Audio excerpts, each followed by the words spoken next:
Welcome to as Tamil. இன்றைக்கி நம்ம சேனலில் ரொம்ப அழுக்காக இருக்கிற மிக்சியை கூட வந்து எப்படி க்ளீன் பண்ணி புதுசு மாதிரி மாற்றுறதுன்னு பார்க்கலாம் வாங்க.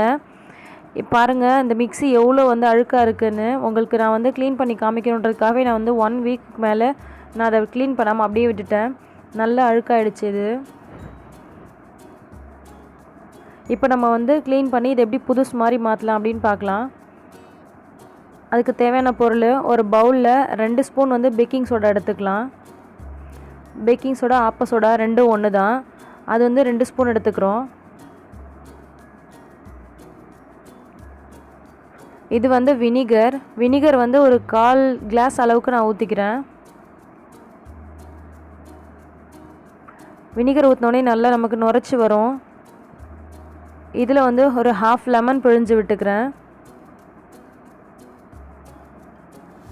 லெமன் நல்லா பிழிஞ்சதுக்கப்புறமா நம்ம வந்து ஒரு ஸ்பூன் போட்டு நல்லா கலக்கிக்கலாம். அப்போ தான் வந்து பேக்கிங் சோடா வினிகர்லாம் வந்து நல்லா கலந்துருக்கும். எல்லா க்ளீனிங் பர்பஸ்க்கும் பார்த்திங்கன்னா இது வந்து நமக்கு யூஸ்ஃபுல்லாக இருக்கும். இப்போ இது மாதிரி ஸ்க்ரப் எடுத்துக்கிறேன். இந்த பாத்திரம் கழுவுற ஸ்க்ரப்பை வந்து நம்ம வாஷ் பண்ணிவிட்டு அதில் வந்து சோப் இல்லாமல் வாஷ் பண்ணிவிட்டு பிழிஞ்சு விட்டுட்டு அதுக்கப்புறம் இதை தொட்டு நம்ம வந்து க்ளீன் பண்ண போகிறோம். அப்படி இந்த மாதிரி ஸ்க்ரப்பு இல்லை அப்படின்னா வெறும் ஸ்பாஞ்ச் இருக்கு இல்லையா, அந்த ஸ்பாஞ்சும் போடலாம். அப்படி இல்லைன்னா காட்டன் கிளாத் ஒன்று எடுத்துக்கோங்க. அதை வச்சுட்டு இந்த மாதிரி வந்து நம்ம இது மேலே வந்து ரொம்ப ப்ரெஸ் கொடுக்கணும்னு அவசியம் இல்லை. சும்மா நமக்கு லைட்டாக வந்து நம்ம வந்து தொடச்சாலே வந்துடும். ஏன்னா பேக்கிங் சோடா வினிகர்லாம் போட்டிருக்கனால நமக்கு வந்து ரொம்ப வந்து ஸ்ட்ரெயின் பண்ண அவசியம் இல்லை. நமக்கு ஈஸியாகவே வந்து அதோட அழுக்கெல்லாம் வந்துடும். நமக்கு ஸ்பான்ஷாக இருந்துச்சுன்னா நமக்கு வந்து இந்த மாதிரி இடத்தெல்லாம் வந்து க்ளீன் பண்ணுறதுக்கு நமக்கு வந்து கம்ஃபர்டபுளாக இருக்கும்.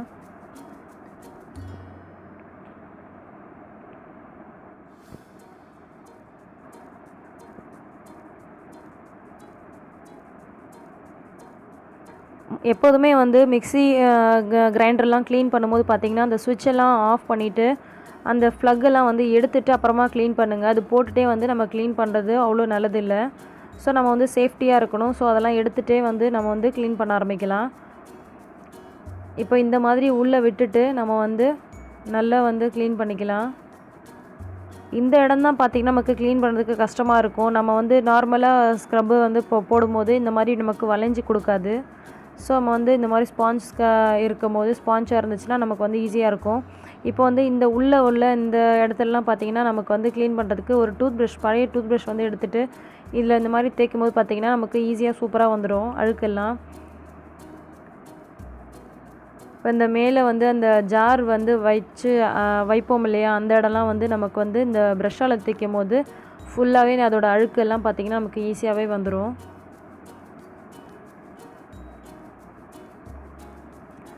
இது பார்க்குறதுக்கு ரொம்ப பெரிய வேலை மாதிரி இருக்கும். ஆனால் பார்த்திங்கன்னா 2 நிமிஷத்தில் உங்கள் வேலை முடிஞ்சிடும். அதே மாதிரி மிக்சியும் நல்லா புதுசு மாதிரி இருக்கும்.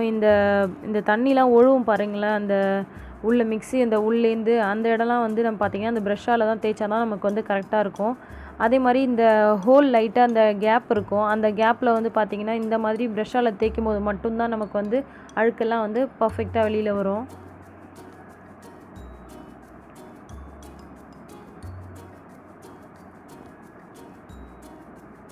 இன்னொரு அழுக்கார இடம்னு பார்த்திங்கன்னா நமக்கு அந்த ஸ்விட்ச் அட்ஜஸ்ட்மெண்ட் ஸ்விட்ச் இருக்கு இல்லையா, அதுதான் நமக்கு வந்து ரொம்ப இதாக இருக்கும், அழுக்காக இருக்கும். ஸோ இப்போ அதையும் வந்து நம்ம வந்து அதை தொட்டுட்டு டூத் ப்ரஷ்ஷால் நம்ம வந்து க்ளீன் பண்ணிக்கலாம்.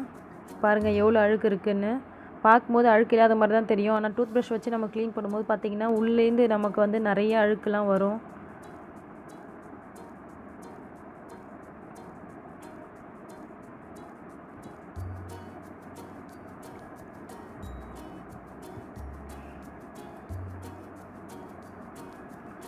இது வந்து மீந்துருச்சுன்னா கூட நமக்கு பிரச்சனை இல்லை. இதை வந்து கிரைண்டரு அல்லது அந்த கேஸ் ஸ்டவ் மேலே அதெல்லாம் வந்து நம்ம க்ளீன் பண்ணுறதுக்கு அதை யூஸ் பண்ணிக்கலாம்.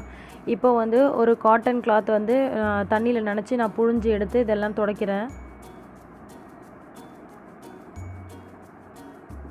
மேலே ஃபுல்லாக துடைச்சாச்சு.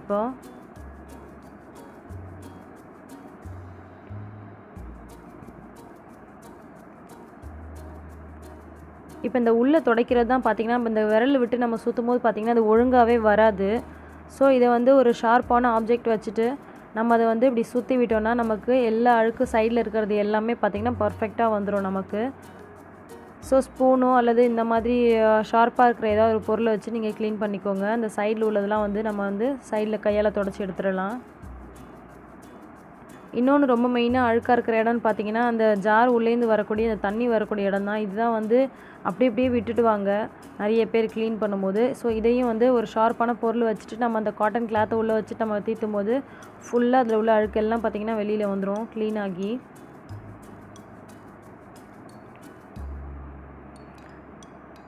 அதே மாதிரி எப்போவுமே க்ளீன் பண்ணும்போது பார்த்திங்கன்னா மிக்ஸி மட்டும்தான் க்ளீன் பண்ணுவோம். அந்த மாதிரி க்ளீன் பண்ணாமல் எப்போதுமே அந்த ஒயர் இருக்குது இல்லையா, அதையும் வந்து நம்ம சேர்த்தே க்ளீன் பண்ணோம்னா ஜார் புதுசு மாதிரி மிக்ஸி வந்து மட்டும் புதுசாக இல்லாமல் அந்த ஒயரும் சேர்ந்து நமக்கு வந்து பளிச்சுன்னு புதுசாகவே இருக்கும். இந்த எழுத்து அந்த ஃப்ளக்கில் வந்து எழுத்து இருக்கக்கூடிய இடங்கள்லாம் பார்த்திங்கன்னா நம்ம இந்த மாதிரி ப்ரஷ் போட்டுட்டு அதுக்கப்புறம் வந்து காட்டன் கிளாத்தை வச்சு நம்ம வந்து க்ளீன் பண்ணிக்கலாம். தொடச்சாச்சு. இப்போ வந்து ஒரு ட்ரையான கிளாத் எடுத்துக்கலாம். ட்ரையான ஒரு காட்டன் கிளாத்தை எடுத்துகிட்டு காஞ்ச துணியால் அப்படியே நல்லா தொடச்சி விட்டுறலாம். நமக்கு எப்போதுமே பார்த்திங்கன்னா மறுபடியும் மிக்ஸி போடும்போது நமக்கு ஈரமே இருக்கக்கூடாது, நல்லா காஞ்சு இருக்கணும். ஸோ இந்த மாதிரி க்ளீன் பண்ணதுக்கப்புறம் ஒரு 1/2 ஹவர்லேருந்து 1 ஹவர் வந்து நம்ம யூஸ் பண்ணாமல் விட்டுட்டு அதுக்கப்புறமா நம்ம வந்து யூஸ் பண்ணிக்கலாம். இப்போ அந்த காஞ்ச துணியாலே வந்து நம்ம மிக்ஸி ஃபுல்லாக அப்படியே நம்ம தொடச்சிடலாம். பாருங்கள் அந்த கேபிள் எவ்வளோ புதுசாக இருக்குது பாருங்கள். இப்போது அதே மாதிரியே வந்து அந்த ஒரு ட்ரை கிளாத் காட்டன் கிளாத்தை வச்சுட்டு அந்த உள்ளதையும் நல்லா சுற்றி எடுத்துடலாம். ஈரம்லாம் நமக்கு வந்து பர்ஃபெக்டாக வெளியில் வந்துடும்.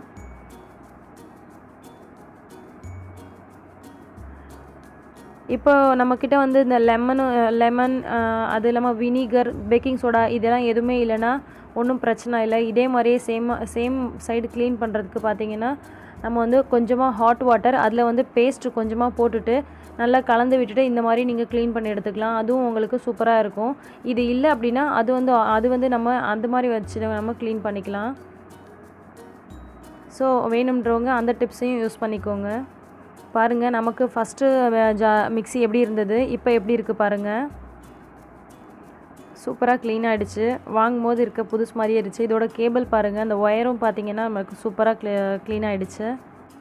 இந்த வீடியோ உங்களுக்கு யூஸ்ஃபுல்லாக இருந்துச்சுன்னா ஒரு லைக் பண்ணிவிட்டு மற்றவங்களுக்கும் ஷேர் பண்ணிவிடுங்க. இதை விட யூஸ்ஃபுல்லான டிப்ஸ் உடனுக்குடன் தெரிஞ்சுக்க நம்ம ஆஸ் தமிழ் சேனலை சப்ஸ்கிரைப் பண்ணிவிட்டு பக்கத்தில் இருக்கிற பெல் ஐக்கானை மறக்காமல் கிளிக் பண்ணி வச்சுக்கோங்க. எல்லா புகழும் இறைவனுக்கே. நன்றி.